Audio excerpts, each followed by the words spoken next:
Hi friends, welcome to my channel. ఈరోజు బీరకాయ పచ్చడి అనేది ఎలా చేసుకున్నది అనేది మీకు చూపిస్తానండి. చూడండి, ఫస్ట్ ఒక మీడియం సైజ్ బీరకాయ, శనగ్గింజలు, టమోటో,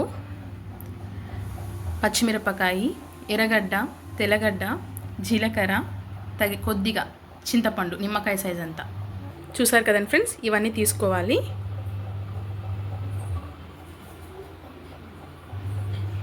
చూసారు కదండి ఫ్రెండ్స్, ఒక పాత్ర పెట్టుకొని అందులోకి కొద్దిగా ఆయిల్ వేసుకొని అది కొంచెం వేగేంతవరకు ఉంచుకోవాలి. ఇప్పుడు ఇవన్నీ మనం తీసుకున్నాం కదా, టమోటో, పచ్చిమిరపకాయ, అవంతా శనగగింజలు, బీరకాయ, ఇవంతా ఈ నూనెలో అనేది వేయించుకోవాలి. చూసారు కదండి ఫ్రెండ్స్, ఈ బీరకాయ అనేది వేసిన తర్వాత కొద్దిగా పసుపు అనేది దాంట్లోకి యాడ్ చేసుకోవాలి. ఎందుకంటే పచ్చివాసన వెళ్ళాలి కదా, అందుకోసం అనేసి. చూసారు కదండి ఫ్రెండ్స్, ఇందులోకి కొద్దిగా టమోటో వేసుకోవాలి, తగినంత సాల్ట్ వేసుకొని అలాగే దీంట్లోనే వేయించుకుంటూ ఉండాలి సన్న మంటలో. చూసారు కదండి ఫ్రెండ్స్, అన్నీ వేసుకొని ఇలా బాగా ఏగేంత వరకు ఉంచుకొని ఇది కొంతసేపు చల్లారేంత వరకు ఉంచాలి.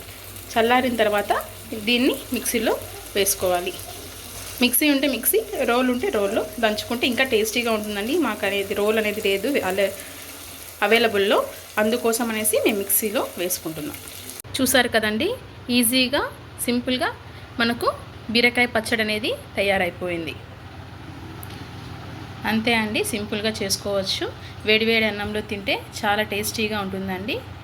మీకు నేను చేసిన వంటకం నచ్చినట్లయితే సబ్స్క్రైబ్ చేసి, లైక్ చేసి, షేర్ చేయండి. ఎలా ఉందో మీరు కూడా ట్రై చేసి ఒక చిన్న కామెంట్ అనేది నాకు పంపించండి. Thank you friends.